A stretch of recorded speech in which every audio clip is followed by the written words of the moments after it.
Assalamu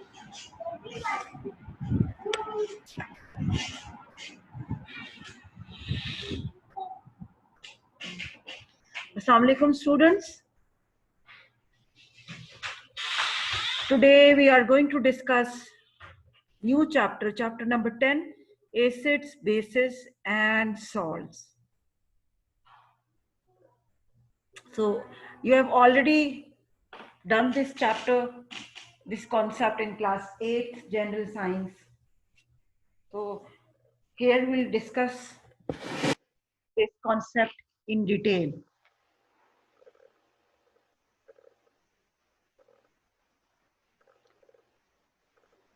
Now, before exactly starting acids and bases, one term which you must be familiar with is acid rain.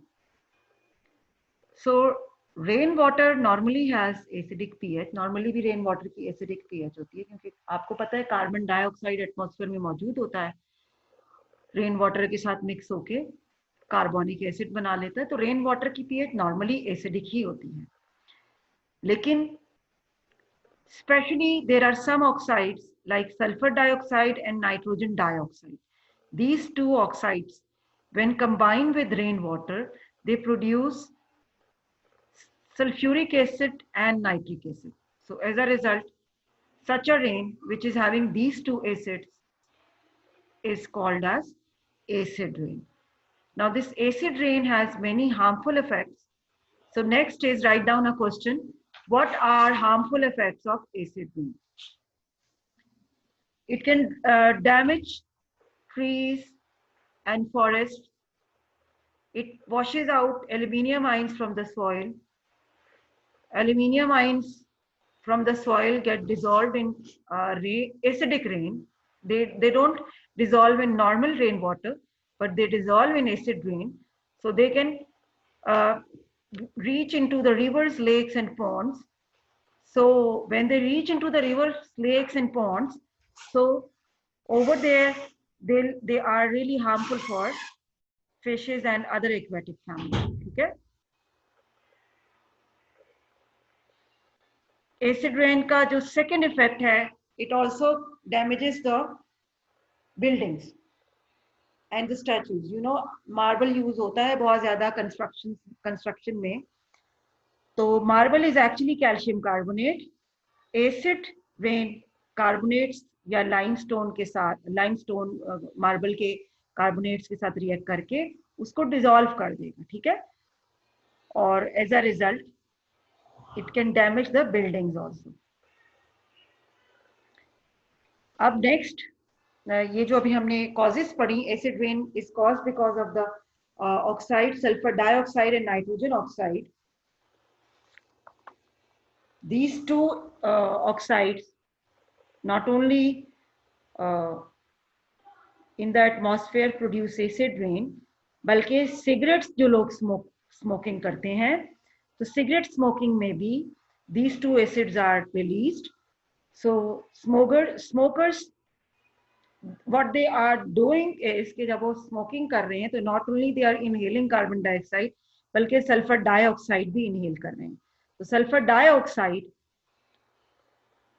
जो है it is harmful for the lungs and that may be causing bronchitis and asthma.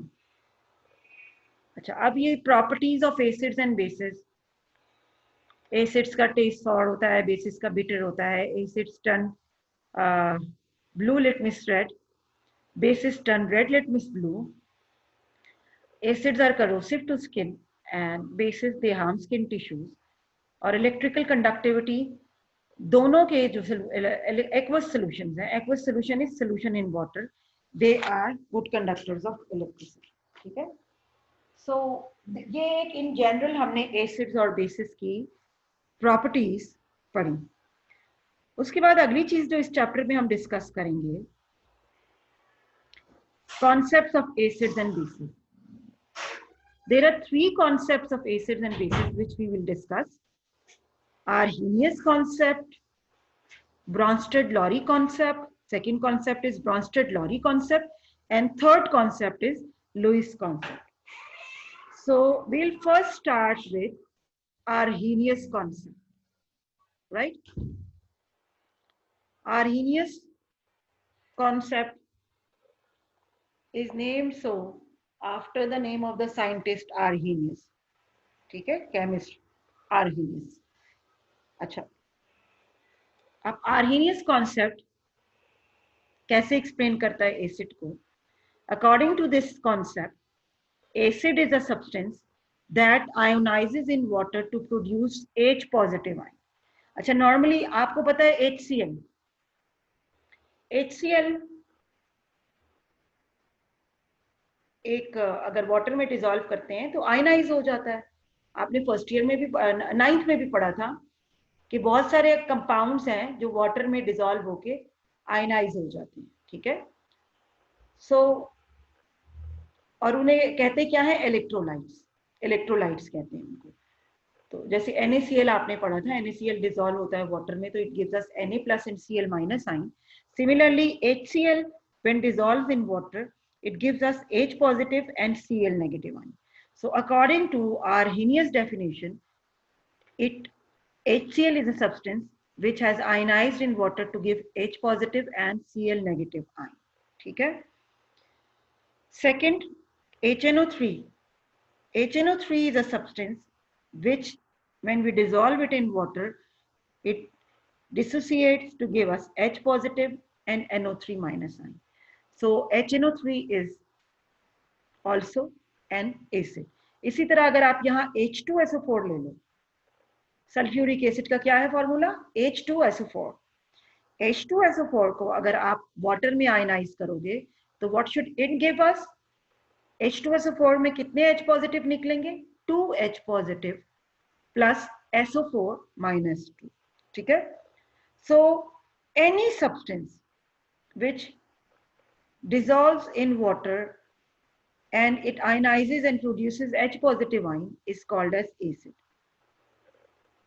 Second is base.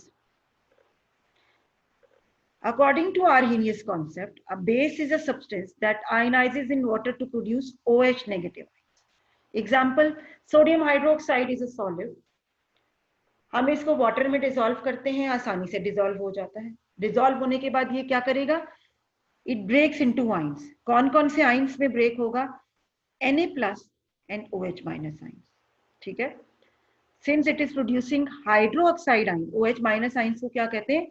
Hydroxide ions. So NaOH is a base.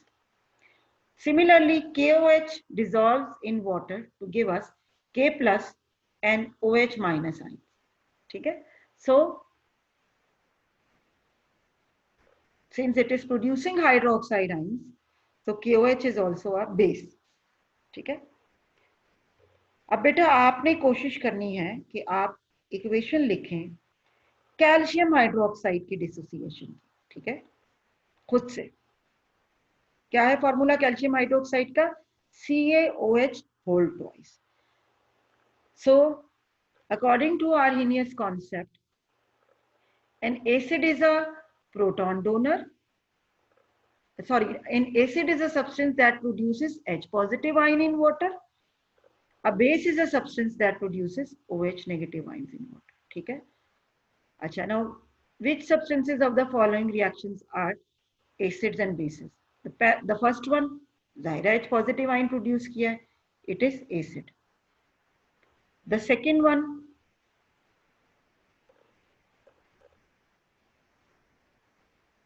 H2SO4, इसने भी H positive ion produce किया, it is an acid.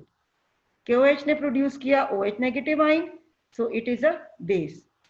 Ammonium hydroxide NH4OH, इसने क्या produce किया? OH ion produce किया, so it is also a base. ठीक है. अच्छा, importance of pH measurement हम later on discuss करेंगे. अच्छा जी, write down 5 uses of common acids. Beta, this table is given in your books, page number 22. आपने ये याद कर लेना है. ठीक है. Hydrochloric acid, nitric acid, sulphuric acid, phosphoric acid, इनके फॉर्मूलाज और इनके यूजेस. इसी तरह uses of some common bases, sodium hydroxide, potassium hydroxide, calcium hydroxide, magnesium hydroxide, इनके आपने uses और formulas याद कर लेने हैं। अच्छा, और एक और काम आप करें, for example phosphoric acid H3PO4, इसकी आयनाइजेशन की इक्वेशन खुद से लिखो, और इसी तरह कैल्शियम हाइड्रोक्साइड और मैग्नीशियम हाइड्रोक्साइड, इन दोनों की आयनाइजेशन की इक्वेशन खुद लिखो, राइट। सो जब हम लेसन डिस्कस कर रहे होंगे तो मेरे साथ उस वक्त आपने ये शेयर करना है। Ionization of phosphoric acid H3PO4, ionization of calcium hydroxide और आयनाइजेशन ऑफ मैग्नीशियम हाइड्रोक्साइड, ठीक है। तो ये हो गया आपका आर्हेनियस थ्योरी, ठीक है। अच्छा, आर्हेनियस थ्योरी अगेन हम पढ़ लें कि क्या कहता है। An acid is a substance that produces H positive ion in water and base is a substance that produces OH negative ion in water. अब सवाल ये पैदा होता है कि भाई let me tell you one thing, कि अगर आपसे मैं कहती हूँ कि आप वाटर को लें, वाटर H2O, तो वाटर क्या H पॉजिटिव आयन डोनेट करता है, OH नेगेटिव आयन डोनेट करता है? नहीं करता। अच्छा, इसी तरह मैं आपको कहूं कि कार्बन डाइऑक्साइड, मैं आपसे कहूं वो एसिड होता है, एसिडिक होता है, क्यों एसिडिक है? उसमें तो कोई H पॉजिटिव आयन नहीं है, ठीक है। Calcium oxide CaO, calcium oxide, calcium hydroxide नहीं कह रही, कैल्शियम ऑक्साइड बेस होता है, वो क्यों है? अब अकॉर्डिंग टू आर्हेनियस थ्योरी, ये सब्सटेंसेस ऐसे हैं जो एसिड या बेस के तौर पे बिहेव करते हैं, लेकिन वो उनमें ना H पॉजिटिव आयन है ना OH नेगेटिव आयन है। So Arrhenius theory has got some limitations, ठीक है। It applies to aqueous solutions only. जाहिर है, हमने जब हम ये कह रहे हैं कि वाटर में आयनाइज हो रहा है कोई सब्सटेंस, तो एक्वस सोल्यूशन के ऊपर ही आयनाइज होगा। इसी तरह कार्बन डाइऑक्साइड और सल्फर डाइऑक्साइड एसिड्स होते हैं, आर्हेनियस थ्योरी इनको एक्सप्लेन नहीं करती। इसी तरह अमोनिया बेस होता है, आर्हेनियस थ्योरी इसको एक्सप्लेन नहीं करती, ठीक है। CO2 और SO2 में कोई H पॉजिटिव नहीं है, अमोनिया में कोई OH नहीं है, but still they are acids and bases. तो ये आर्हेनियस थ्योरी की लिमिटेशन हो गई, ये एक्सप्लेन नहीं करती, ठीक है। सिमिलरली आर्हेनियस थ्योरी के डिफेक्ट्स, AlCl3 एसिड है, हालांकि इसमें कोई H पॉजिटिव आपको नजर नहीं आ रहा। आर्हेनियस थ्योरी तो कहती है भाई H पॉजिटिव होना जरूरी है एसिड के लिए, तो ये आर्हेनियस थ्योरी का डिफेक्ट है, फेलियर है कि वो ये नहीं बता रही कि AlCl3 क्यों एसिड है। इसी तरह अमोनिया के अंदर कोई OH नहीं है, तो वो क्यों बेस है? आर्हेनियस थ्योरी नहीं बता रही, ठीक है। अब आ जाते हैं अगला कॉन्सेप्ट, ब्रॉन्स्टेड-लॉरी कॉन्सेप्ट, ठीक है। अच्छा, यहाँ पे इन्होंने डायरेक्ट उसके लिमिटेशंस डिस्कस कर दिए हैं, लेकिन I will discuss with you first Brønsted-lorry concept, ठीक है, सही। अच्छा, तो यहाँ पर बेटा पेन उठाओ, अपनी नोटबुक में एक सवाल लिख लो, what is Bronsted Lowry concept of acid and base? क्या सवाल लिखना है? Write it down please. What is Bronsted Lowry concept of acid and base? ये लिख लिया सवाल यहां पर। अच्छा, अब before exactly discussing the concept, एक और सवाल लिख लो, व्हाट इज वाई, एक और सवाल लिख लो, why H positive ion is called a proton? मैं बाद में आऊंगी ब्रॉन्स्टेड-लॉरी कॉन्सेप्ट के ऊपर, सवाल लिख लो, why H positive ion is called a proton, ठीक है। अब इसका जवाब भी लिख लो, H पॉजिटिव को हम प्रोटॉन क्यों कहते हैं? प्रोटॉन तो न्यूक्लियस में मौजूद होता है ना, तो why H positive is a proton, ये इस H पॉजिटिव को क्यों प्रोटॉन कह रहे हैं, ठीक है। तो उसकी रीजन आप लिख लो। Hydrogen has, normal isotope of hydrogen has 1 electron and 1 proton. When it loses an electron, it forms H positive ion. Electron lose करेगा तो उस पर पॉजिटिव चार्ज आएगा ना। When it loses electron, it forms H positive ion. Since it has no neutron, so after losing electron, there is only one proton left in H positive ion. So H positive ion is also called a proton. ठीक है, क्यों कहते हैं H positive ion को proton? क्योंकि उसके पास neutron कोई नहीं था, एक इलेक्ट्रॉन और एक प्रोटॉन था। जब उसने में से इलेक्ट्रॉन भी निकल गया टू गेट पॉजिटिव चार्ज, तो only one proton is left. So इसीलिए हम H पॉजिटिव आयन को प्रोटॉन भी कहते हैं। ठीक है, सही। अच्छा, अब आ जाओ, व्हाट इज, अब आ जाओ दूसरे सवाल पे। What is Bronsted-Lowry concept of acid and base? So according to Bronsted-Lowry concept,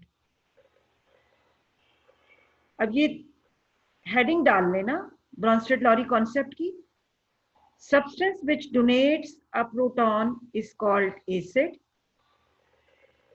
ठीक है, प्रोटॉन क्या क्या मतलब है प्रोटॉन, इसके साथ आगे लिख लेना है अपने पास डेफिनेशन में। A substance which donates proton H positive is called acid, और substance which accepts a proton H positive is called base. यहां इन्होंने acid लिख दिया, base। ठीक है, तो Bronsted-Lowry definition of acid please लिख लो। Substance which donates a proton H positive is called acid. Bronsted-Lowry base की definition, a substance which accepts a proton is called base. यहाँ इन्होंने acid लिखा हुआ है नोट्स में, not an acid, a base। ठीक है, सही। ये हो गया कॉन्सेप्ट, Bronsted-Lowry कॉन्सेप्ट। ठीक है, आपने Bronsted-Lowry कॉन्सेप्ट की हेडिंग डालनी है, फिर एसिड की हेडिंग, साइड हेडिंग और उसकी डेफिनेशन, फिर बेस की साइड हेडिंग और उसकी डेफिनेशन। अब बेटा आ जाओ Bronsted-Lowry एसिड और बेस। ठीक है, examples of Bronsted-Lowry acid and base. अच्छा, अब ये रिएक्शन आपके सामने लिखा हुआ है, HCl plus H2O gives us H3O positive plus Cl negative। ठीक है, वाटर यहां पर न्यूट्रल है, इस पे कोई चार्ज नहीं है। अच्छा, HCl के पास H पॉजिटिव मौजूद है। ठीक, HCl ने क्या किया कि यहां से प्रोटॉन वाटर को दे दिया। ठीक है, HCl ने एक प्रोटॉन यानी H पॉजिटिव आयन वाटर को दे दिया। आपको कैसे पता चल रहा है वाटर ने H पॉजिटिव आयन लिया? जब वाटर के अंदर H पॉजिटिव ऐड हुआ तो इट फॉर्म्स H3O पॉजिटिव। ठीक है, HCl H पॉजिटिव यहां से चला गया तो what is left behind Cl minus. ठीक, अब यहां पर H पॉजिटिव एक्सेप्ट किसने किया? वाटर ने। ठीक है, और H पॉजिटिव डोनेट किसने किया? HCl ने। So donor of a proton is acid. HCl is a donor of a proton, so it is acid. Water is acceptor of the proton, so water is base. ठीक है बेटा, hope so आपको ये example clear हो गई। Next,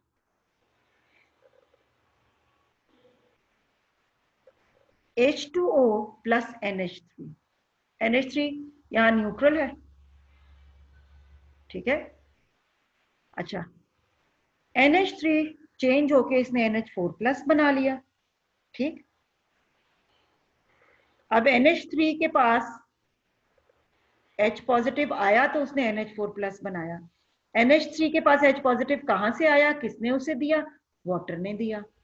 ठीक, water में से H पॉजिटिव जब निकल गया और वो NH3 के पास चला गया तो NH3 is acceptor of the proton. So NH3 acceptor of the proton is called base. So NH3 is base. यहां पर water is the donor of the proton. So water is acid. ठीक है, सही। ऊपर वाले केस में water ने proton accept किया था, वाटर बेस था। सेकेंड केस में वाटर ने प्रोटॉन डोनेट किया तो वाटर एसिड बन गया। ठीक,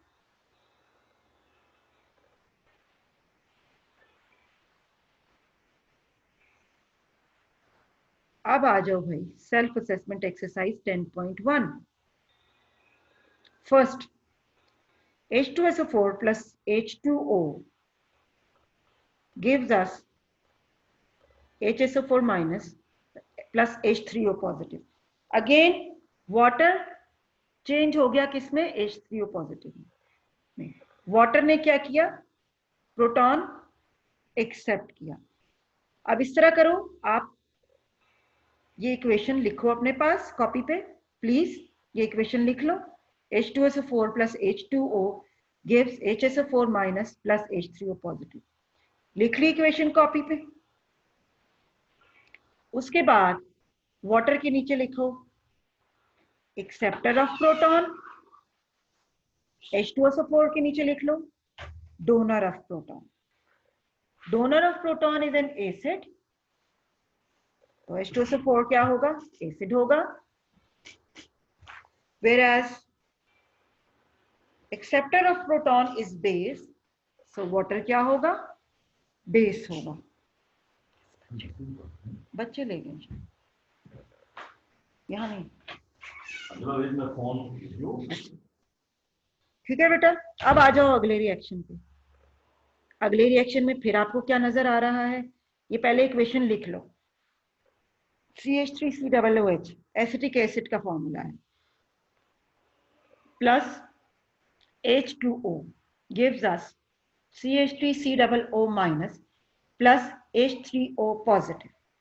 इक्वेशन लिख ली। अब यहां पे क्या नजर आ रहा है आपको, वाटर अगेन चेंज हुआ इनटू H3O पॉजिटिव। तो कैसे चेंज हुआ, प्रोटॉन एक्सेप्ट करके। तो वाटर के नीचे फिर लिख लो acceptor of proton, acetic acid के नीचे लिख लो donor of proton. Acetic acid ने डोनेट किया प्रोटॉन तो it is acid, water is acceptor of proton तो इट इज बेस। ठीक है, बुक्स होके समझ आ गया होगा। अब आपको पता कैसे चल रहा है भाई कि यहाँ प्रोटॉन किसने एक्सेप्ट किया, तो आप प्रोडक्ट साइड पे देखें कि पॉजिटिव चार्ज H पॉजिटिव कहाँ गया है, वो वाटर के पास गया है, तो जाहिर है फिर वाटर ने एक्सेप्ट किया उसको। अब अगले रिएक्शन पे आ जाओ, H2S plus NH3, ammonia NH3 convert हो गया NH4 प्लस में।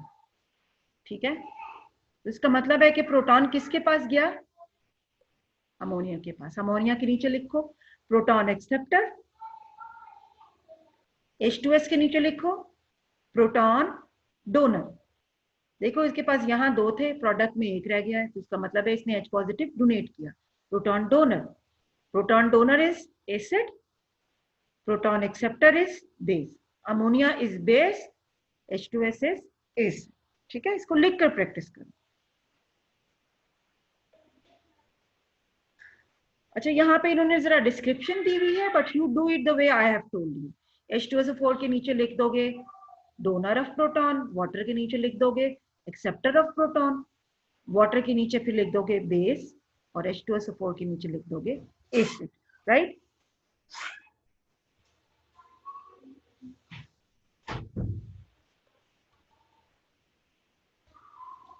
इसी तरह यहाँ पर एसिटिक एसिड के नीचे डोनर ऑफ प्रोटॉन, वाटर के नीचे acceptor of proton, water base, acetic acid acid. ठीक है,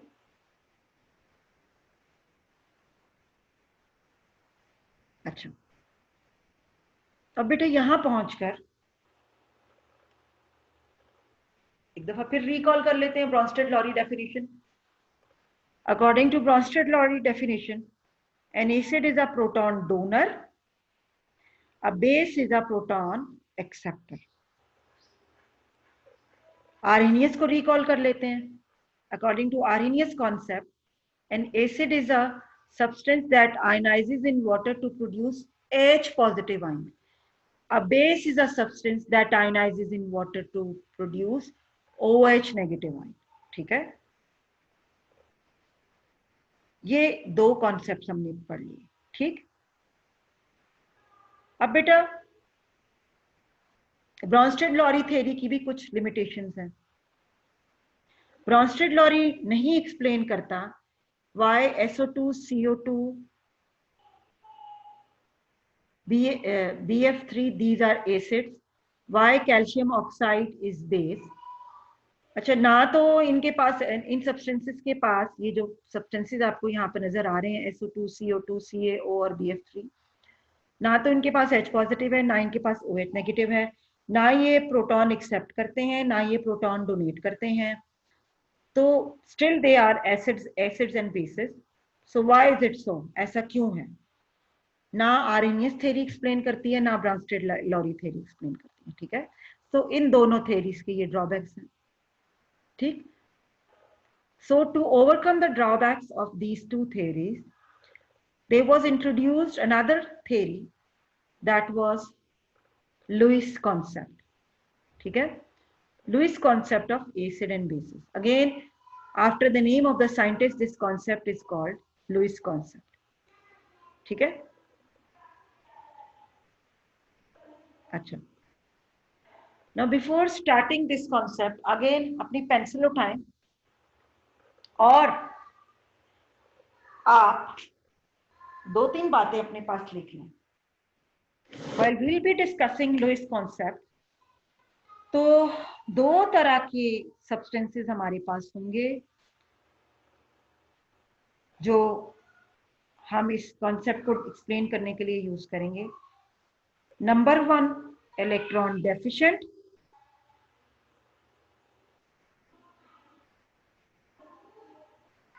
number 2, those having lone pair of electron। ठीक है, अच्छा, इलेक्ट्रॉन डेफिशिएंट जो होते हैं, they mostly carry positive charge. ठीक, अच्छा, यहां अपने पास लिख लो इलेक्ट्रॉन डेफिशिएंट कौन से सब्सटेंसेस होंगे। आपको कैसे पता चलेगा कि कोई सब्सटेंस इलेक्ट्रॉन डेफिशिएंट है? तो electron deficient substances mostly have positive charge. लिख लो अपने पास। आपको कैसे पहचान होगी इलेक्ट्रॉन डेफिशिएंट सब्सटेंस की? They mostly have positive charge. Sometime neutral compounds like AlCl3 and BF3 or some other compounds of aluminium and boron, they also act as electron deficient substances। ठीक है, तो क्या होंगे इलेक्ट्रॉन डेफिशिएंट सब्सटेंसेस? लिख लो, electron deficient substances are those which carry positive charge. और sometimes aluminium के compounds या बोरॉन के कंपाउंड्स भी इलेक्ट्रॉन डेफिशिएंट होते हैं, जैसे AlCl3 या BF3। अब आ जाते हैं दूसरी टाइप के सब्सटेंसेस पे,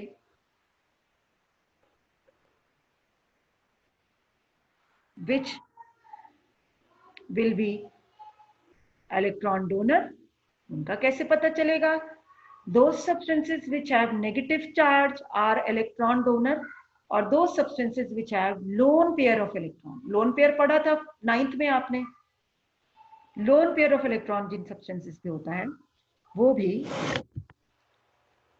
इलेक्ट्रॉन डोनर। ठीक है, अच्छा, अब आ जाते हैं लुईस डेफिनेशन। अब आ जाते हैं towards concept of Lewis acid and Lewis base. Lewis definition of acid. A Lewis acid is a substance that can accept a pair of electron to form coordinate covalent bond। ठीक है, अब याद रखना बेटा कि कौन सा सब्सटेंस इलेक्ट्रॉन को एक्सेप्ट कर सकता है? The one which is electron deficient. Electron deficient के बारे में आपको बताया, आपको कैसे पता चलेगा कोई सब्सटेंस इलेक्ट्रॉन डेफिशिएंट है? जिस सब्सटेंस के पास पॉजिटिव चार्ज होता है नॉर्मली, वो इलेक्ट्रॉन डेफिशिएंट होता है, ठीक है। और समटाइम्स कुछ कंपाउंड्स हैं जो इलेक्ट्रॉन डेफिशिएंट होते हैं, जैसे बोरॉन या एल्यूमिनियम के कंपाउंड्स, ठीक है। लुईस एसिड यानी कोई किसी भी रिएक्शन में आपको जो सब्सटेंस इलेक्ट्रॉन डेफिशिएंट नजर आ रहा होगा तो वो लुईस एसिड होगा। Lewis base, a substance that can donate a pair of electron to form coordinate covalent bond is called Lewis base, ठीक है। अच्छा, आपको क्या बताया कि इलेक्ट्रॉन पेयर डोनर नॉर्मली कौन होता है? जिसके पास या तो नेगेटिव चार्ज हो या उसके पास लोन पेयर हो, ठीक।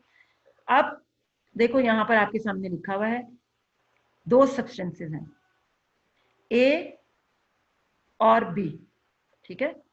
ए के ऊपर पॉजिटिव चार्ज है, so it is electron deficient, so it will be electron acceptor.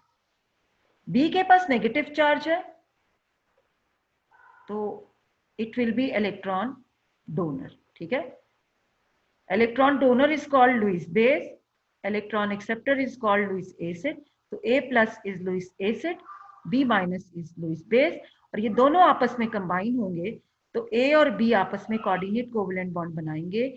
यहाँ पे बेटा ये जो बॉन्ड का निशान बना हुआ है, इसको आप एरो में कन्वर्ट कर लो, और एरो की डायरेक्शन होनी चाहिए फ्रॉम बी टू ए। यानी ये जो बॉन्ड है कोऑर्डिनेट कोवलेंट बॉन्ड इसको कहते हैं, इसको नॉर्मल कोवलेंट बॉन्ड नहीं कहते। कोऑर्डिनेट कोवलेंट बॉन्ड क्यों कहते हैं? ये हमने मेरा ख्याल है 9th में पढ़ा था कि नॉर्मली कोवलेंट बॉन्ड में अगर दो एटम कंबाइन होते हैं तो हर एटम अपना एक इलेक्ट्रॉन शेयर करता है, लेकिन कोऑर्डिनेट कोवलेंट बॉन्ड में both the electrons are provided by one atom. तो यहाँ पे बॉन्ड बनाने के लिए दोनों इलेक्ट्रॉन बी ने दिए क्योंकि इसमें नेगेटिव चार्ज था, तो ये बॉन्ड नॉर्मल कोवलेंट बॉन्ड नहीं है, कोऑर्डिनेट कोवलेंट बॉन्ड है। और इसको हमने फिर रिप्रेजेंट करना है with an arrow pointing from B to A, ठीक है। ये यहाँ पर एरो बना लेना, they should have made an arrow here, ठीक है। So Lewis acid is a substance that accepts an electron pair. Lewis base is a substance that donates an electron pair. आपको कैसे पहचान होगी कि भाई इलेक्ट्रॉन पेयर एक्सेप्टर कौन सा है? जिसमें पॉजिटिव चार्ज होगा वो इलेक्ट्रॉन को एक्सेप्ट करेगा, जिसमें नेगेटिव चार्ज होगा वो इलेक्ट्रॉन को डोनेट करेगा। नेगेटिव चार्ज या लोन पेयर भी हो सकता है। अच्छा, अब देखो HCl और वाटर का जब रिएक्शन हो रहा है तो अब ये फर्स्ट 9th में आपने पढ़ा था इसका रिएक्शन, सॉरी स्ट्रक्चर वाटर का। वाटर में दो कोवलेंट बॉन्ड हैं और दो लोन पेयर हैं। अब आपको मैंने क्या बताया कि जो इलेक्ट्रॉन पेयर डोनर है उस पर नेगेटिव चार्ज भी हो सकता है और उस पर लोन पेयर भी हो सकता है। तो वाटर के ऊपर लोन पेयर है। अच्छा, HCl में H पॉजिटिव आइन जो है वो यहाँ पे Cl ने दोनों इलेक्ट्रॉन अपने पास ले लिए, Cl माइनस आइन आपको पता है उसकी इलेक्ट्रोनेगेटिविटी ज्यादा होती है, H पे पॉजिटिव चार्ज रह गया, तो H positive is electron deficient. Oxygen ने उसको इलेक्ट्रॉन पेयर डोनेट किया, राइट, हाइड्रो H3O पॉजिटिव बन गया प्लस क्लोराइड आइन बन गया, ठीक। तो अब यहाँ पर वाटर ने इलेक्ट्रॉन पेयर डोनेट किया तो water is base, H positive ने इलेक्ट्रॉन पेयर एक्सेप्ट किया, H पॉजिटिव इज एसिड, ठीक है। H पॉजिटिव इज एसिड, ठीक। अच्छा, एक और चीज यहाँ अपने पास लिख लो पेंसिल से, इस इक्वेशन को लिखो। ये जो H3O पॉजिटिव आइन है ये हमने ऊपर भी कुछ एग्जांपल्स में देखा था। This H3O positive ion, this is called hydronium आइन। इसको क्या कहते हैं? हाइड्रोनियम आइन, ठीक है।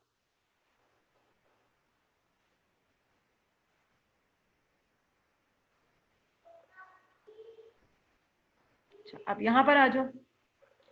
अगेन इस रिएक्शन में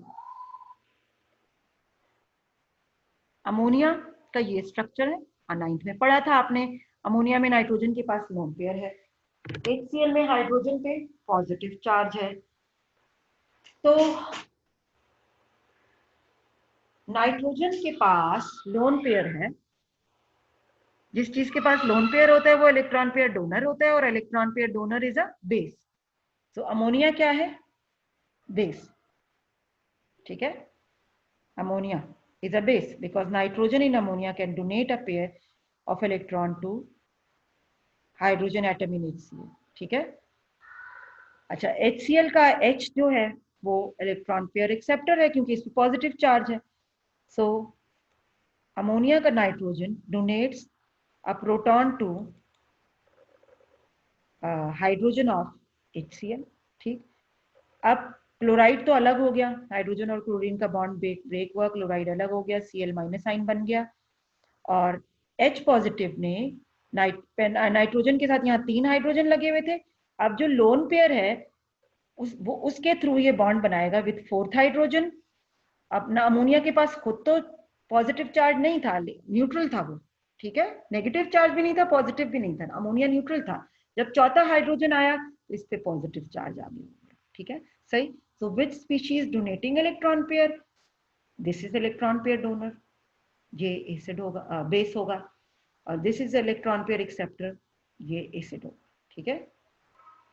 Lewis acid is HCl, Lewis base is ammonia. Another example, reaction of ammonia with BF3. अच्छा, अभी आपको मैंने क्या बताया था कि इलेक्ट्रॉन डेफिशिएंट सब्सटेंसेस वो होते हैं जिन पे या तो पॉजिटिव चार्ज हो और उसके अलावा एल्यूमिनियम के कंपाउंड्स और बोरॉन के कंपाउंड्स. तो ये BF3 बोरॉन का कंपाउंड है. So this is electron deficient. अगर ये इलेक्ट्रॉन डेफिशिएंट है तो ये लुईस एसिड के तौर पे बिहेव करेगा क्योंकि ये इलेक्ट्रॉन एक्सेप्ट कर सकता है. इसी तरह अमोनिया में नाइट्रोजन के पास लोन पेयर है तो ये इलेक्ट्रॉन पेयर डोनर होगा. इलेक्ट्रॉन पेयर डोनर है तो ये बेस होगा. ठीक है, सही. अब नाइट्रोजन ने बोरॉन को इलेक्ट्रॉन पेयर डोनेट किया और प्रोडक्ट बनाया. ठीक है. अच्छा, अगेन ये जो नाइट्रोजन और बोरॉन का बॉन्ड है बेटा, इसमें आप एरो, इस बॉन्ड को आप एरो से शो करो. an arrow pointing from nitrogen to boron, right? So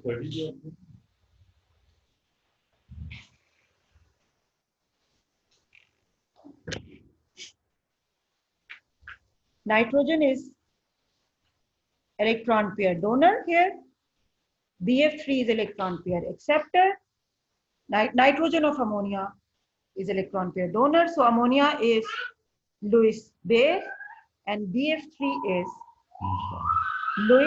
Lewis acid. ठीक है.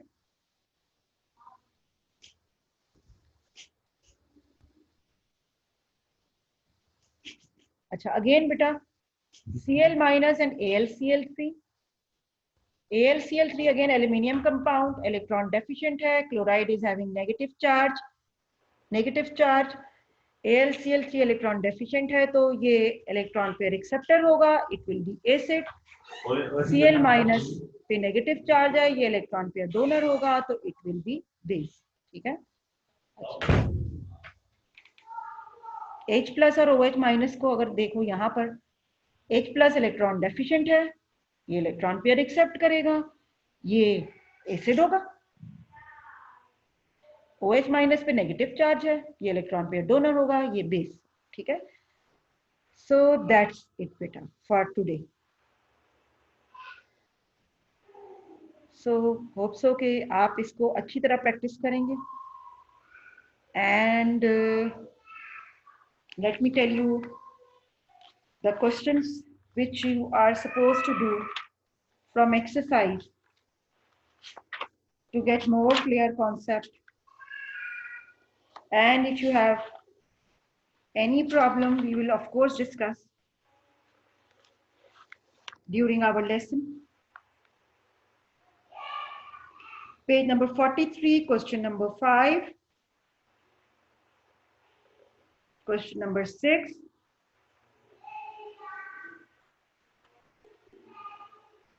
question number 10,